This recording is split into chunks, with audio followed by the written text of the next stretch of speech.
উপপাদ্য 4, কোনো ত্রিভুজের দুটি বাহুর দৈর্ঘ্য সমান হলে তাদের বিপরীত কোণগুলির পরিমাণ সমান হবে। এটা প্রমাণ করার জন্য আমরা একটা ত্রিভুজ নিয়ে নেব। ধরি একটা ত্রিভুজ এবিসি। এই এবিসি তিনটা শীর্ষবিন্দু এবিসি। ধরে নেব এই এবিসি ত্রিভুজের দুটো বাহুর দৈর্ঘ্য সমান, এই বাহুটার সাথে এই বাহুটা সমান। তাহলে এদের বিপরীত কোণ দেখো, এ বির বিপরীত কোণ তাহলে এই সি কোণটা, আর এসির বিপরীত কোণ কোনটা? এই বি কোণটা। তাহলে এই বি কোণটার সাথে সমান সি কোণটা প্রমাণ করতে হবে। তাহলে বি কোণটাকে আমরা ফুলভাবে বলবো কি? A B C, R C কোণটাকে বলবো এ সি বি। এর জন্য আমরা কি অঙ্কন করব? এই এ বিন্দু থেকে এই কোণের সমদ্বিখণ্ডক অঙ্কন করব।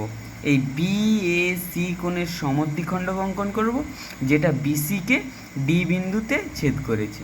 তাহলে এই কোণটার সাথে এই কোণটা সমান, এটা আমরা অঙ্কন করলাম। এবারে চলে যাব আমরা প্রমাণে। প্রমাণের সময় দেখো, এই যে দুটো ত্রিভুজ উৎপন্ন হয়েছে, একটা এ বি ডি আর একটা এ সি ডি। এই দুটো ত্রিভুজের ত্রিভুজ এ বি ডি ও ত্রিভুজ এ সি ডি, এই দুটো ত্রিভুজের দেখো এক নম্বর কি না, এ বির সাথে সমান এসি।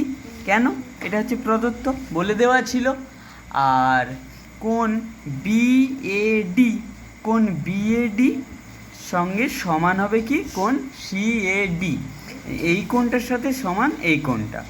কোণ বিএডি সমান কোণ সিএডি।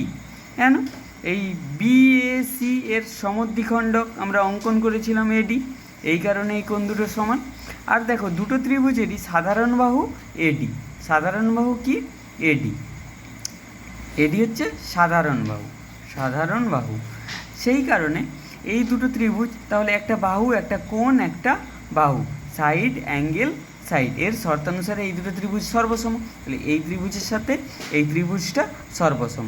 আর আমরা জানি কি, সর্বসম ত্রিভুজের অনুরূপ কোণগুলি সমান হয়। তাহলে এই সর্বসম ত্রিভুজের এই কোণটার সাথে এই কোণটা সমান হবে। কেন? এই বাহুটার বিপরীত কোণ এইটা, আর এই বাহুটাই হচ্ছে কি এই ত্রিভুজেরও বাহু। এই ত্রিভুজের বিপরীত কোণ, এই বাহুর বিপরীত কোণ এইটা। তাহলে এই কোণটার সাথে সমান হবে এই কোণটা। তাহলে বি কোণটার সাথে সি কোণটা সমান, মানে এ বি ডি সমান এ সি ডি। অর্থাৎ পুরোটা বললে এ বি সি সমান এ সি বি, প্রমাণিত।